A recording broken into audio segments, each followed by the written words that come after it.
Okay, hello. I'm Ruben Perez de Aranda. I'm CTO of KDPOF, and we are going to talk about EMC lessons learned on gigabit Ethernet implementation for ADAS and autonomous vehicle. Okay, first of all, I want to present KDPOF. KDPOF is a fabless silicon vendor. KDPOF develops state-of-the-art semiconductors for optical communications from 100 megabits to multi-gig with applications in automotive and other markets.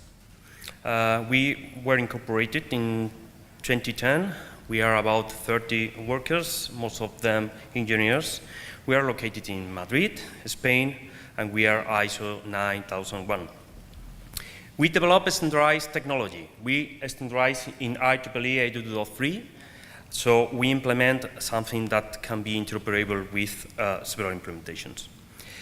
KDPOF supplies Ethernet PHY chipsets for many automotive applications, among high voltage battery, BMS, electric vehicles, safe backbone, etc., etc. The key advantage of POF, plastic optical fiber, is that it's a cable harness that provides galvanic insulation and is free of EMC problems. Currently, Tier 1s and OEMs are implementing ECUs with KDPOF chipsets for 1 gigabit and 100 megabits. So why EMC topic in this conference? Okay, EMC is safety and security related. ADAS and autonomous vehicles are emerging, demanding more and more requirements to the communication networks. Among them, we have higher speed, lower latencies. Ethernet is being positioned to be the communications technology to make the fusion among the sensors, actuators, and artificial intelligence computing units. So faster speeds make more difficult to meet the EMC requirements. We are using higher frequencies, so we inject higher power in higher frequencies, so it's more difficult to meet with the EMC requirements, and we have the effect that the systems become less immune to radiated and conducted noise. So, but POF is optical, so why EMC? Okay, it's optical, but all the electronics that use POF for communication generate and is susceptible to the noise. So, EMC specifications highly impact the Ethernet PHY IC design, clock strategy, data interfaces. The integration of the IC at ECU level, a schematic, power distribution network, signal integrity layout, etc. in the ECU, and the component selections, clock reference, power management, filters, etc. We are going to see the process to make gigabit Ethernet PHY EMC compliant and the lessons learned in the process. We are going to talk about 10 lessons. So first of all, I want to present the target. The target is Ethernet PHY, gigabit Ethernet PHY, compliant with IEEE standard 802.3bb. This is implemented in two components. One component in the left side is the optical header connector. Here we have the PMD sublayer implemented and the medium-dependent interface. We have here the driver IC for LED and the LED for transmission of the light. And we have in the receiver side the TIA circuit, the transimpedance amplifier, together with a photodiode.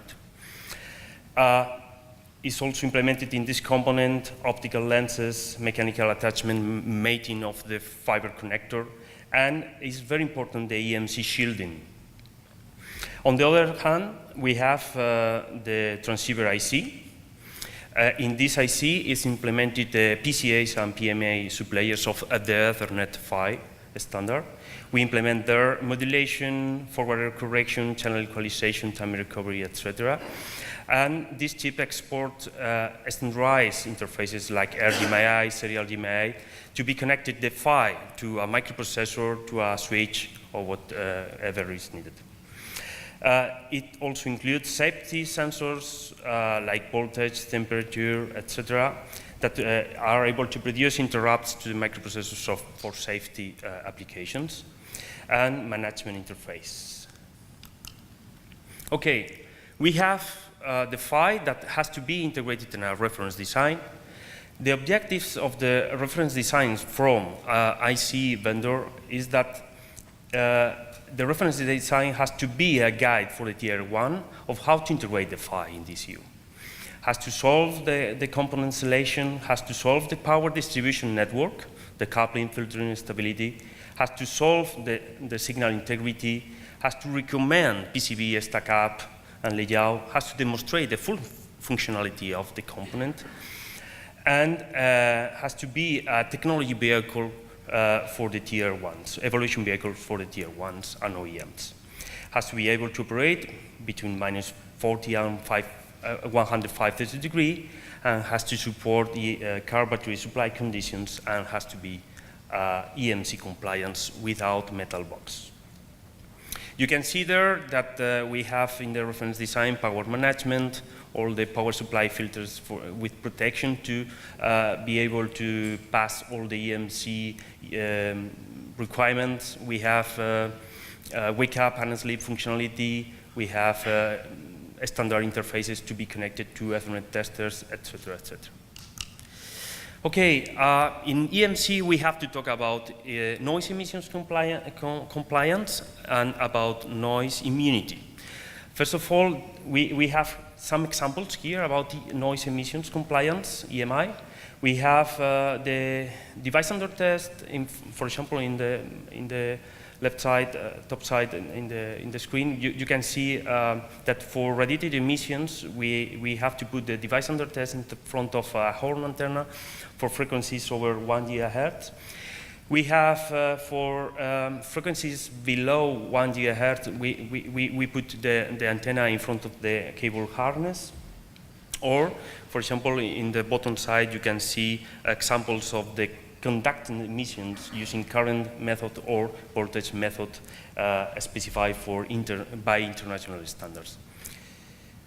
So we have to demonstrate with the reference design that we are able to meet with all the requirements of the OEM. You can see some examples in this slide about noise immunity compliance. So the device under test has to support radiated immunity between 1 GHz and 6 GHz in front of, putting the antenna in front of the DUT for several polarizations, several orthogonal positions.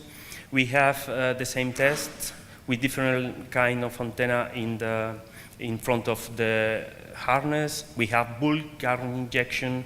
We have radar pulses. You can see that the table is different because we don't use ground plane according to Jaguar Land Rover specification. We have radiated immunity with handy transmitter test. That is the case, for example, that you are going to integrate the chip close to the where is located the mobile phone in the car or whatever. And the device has to support all the radiations from mobile phones, from Wi-Fi, from many handheld transmitters. Okay, we are going to start with the lesson 1, standards versus OEM specifications. What we discovered when we faced the EMC compliance is that international standards are less constrained than the OEM's specifications. For example, you have here the radiated emission specifications from CSPR 25 between 1 and 3 GHz component level. In the left side, you have the limits from CSPR 25. And in the right side, you have the combination of the worst case limits from several OEMs like Volvo, Jaguar Land Rover, Mercedes, BMW, and Ford. You can see that the specification is much harder to meet when you follow the OEMs, okay? It's important to note that international standards define calibration methods, test methods, and so on, but the OEMs define their own limits. Lesson 2, EMC qualification process. It's not possible to design a reference design EMC compliant in one attempt, okay? You need many iterations.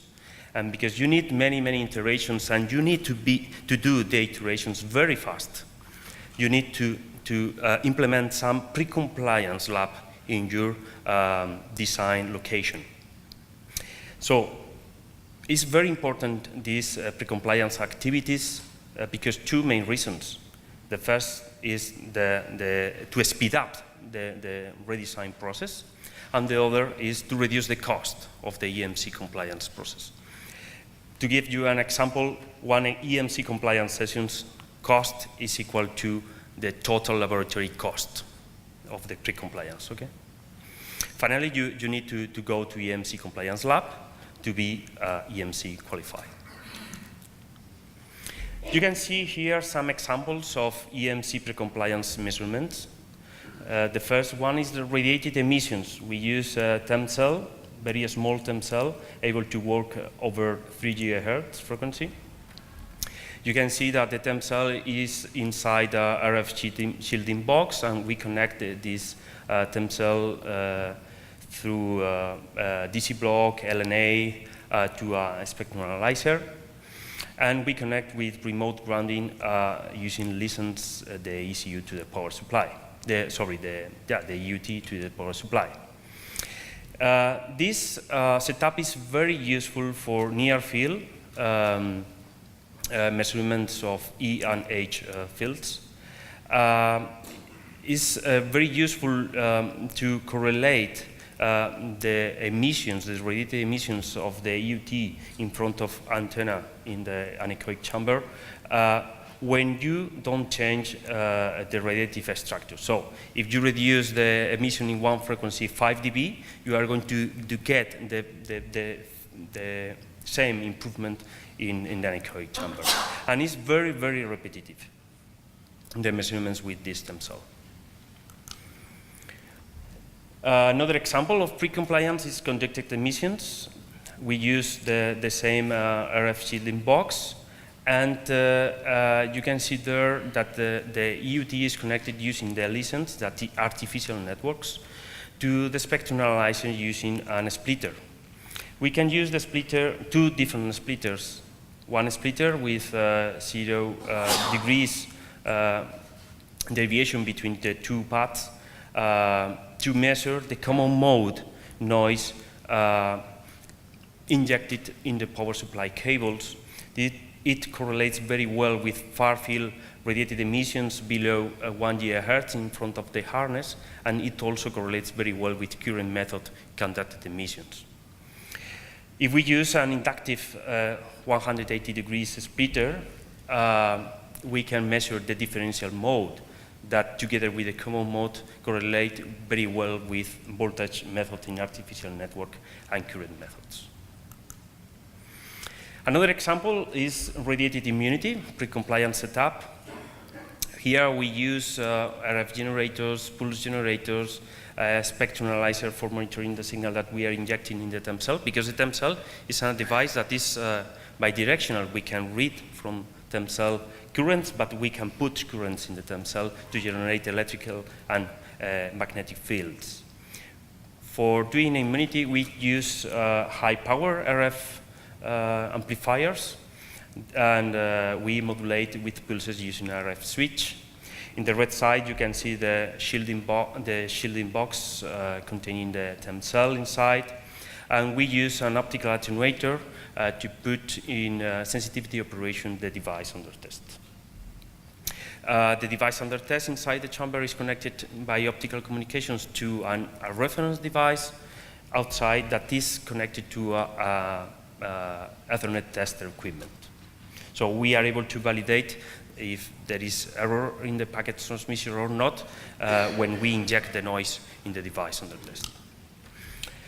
Lesson 3, power supply, common mode, and differential mode filters. Okay, we are talking about gigabit Ethernet PHY, but it's also important to make a reference design that make possible the evaluation by the OEM and Tier 1 of the EMC performance. And related with it is the power supply filters design. You can see in the left side the conducted emissions in pre-compliance, common mode, for the gigabit Ethernet PHY operating with RGMI interface. Okay? And this is, let's say, the baseline that we are going to use to compare. And you can see the improvement of implemented good common mode and differential mode filters in the right side. Okay? We have decreased the power injected in the cable, what is important to pass the radiated emissions, in addition to the conducted emissions. Okay? We are measuring between some kilohertz up to 1 gigahertz. Lesson 4, power management IC. It's very important to select the power management IC in the reference design, and one with a spread spectrum.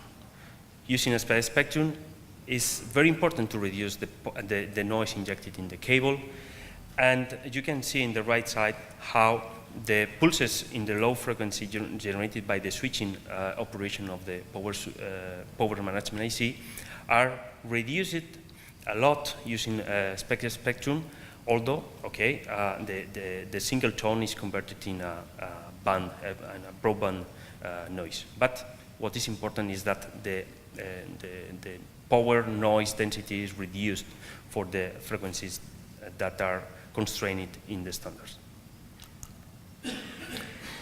Lesson 5, DSP and RGMI spread spectrum. Okay, we have been talking about power supply, but now we start talking about the communication IC itself.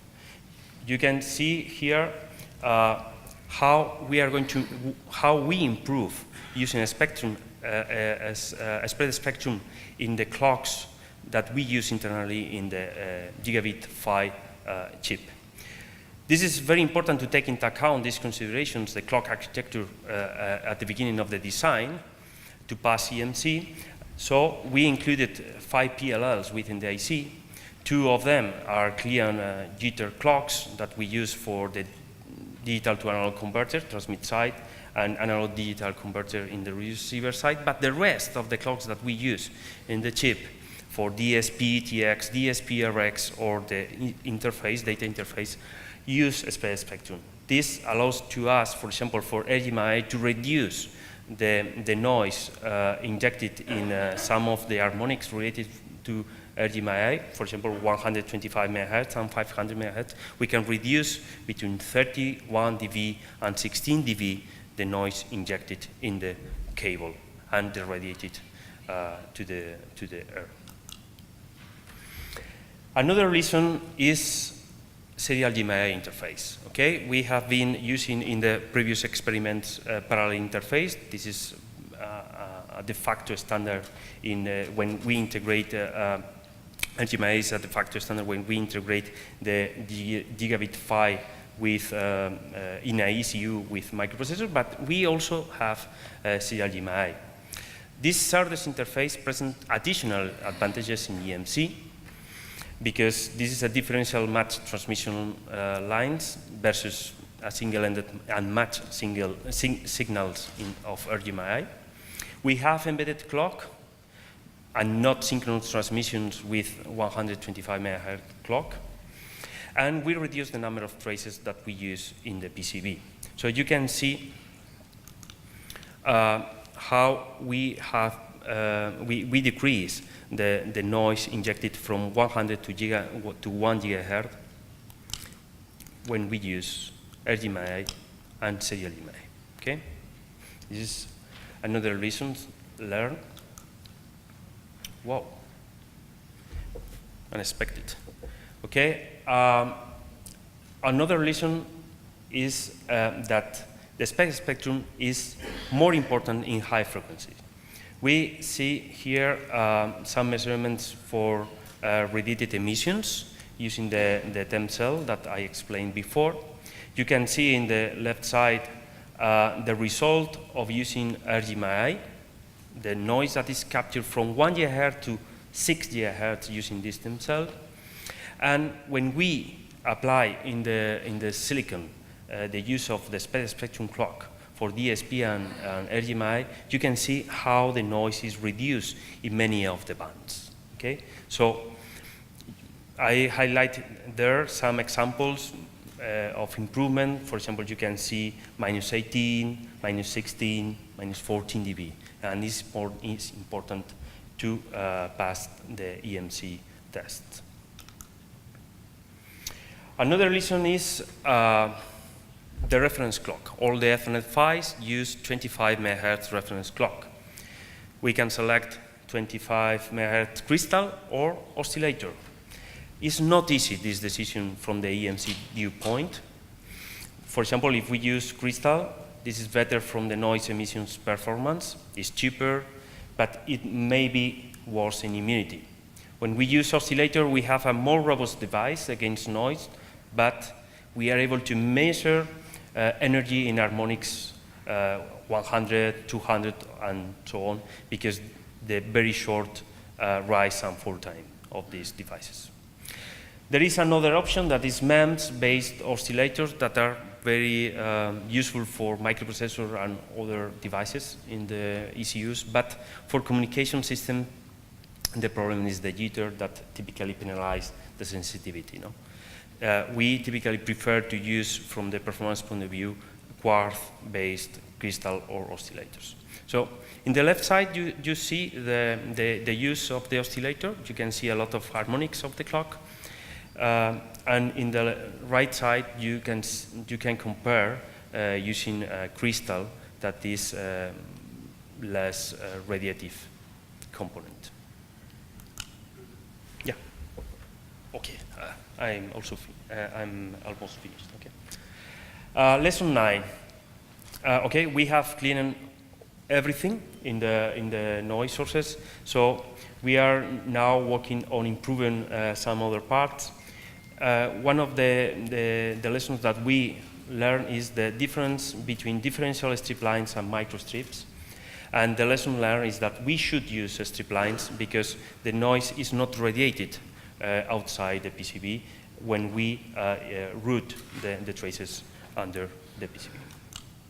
And the last lesson that I want to show you is that the layout of the PCB has a very important impact in the immunity of the devices.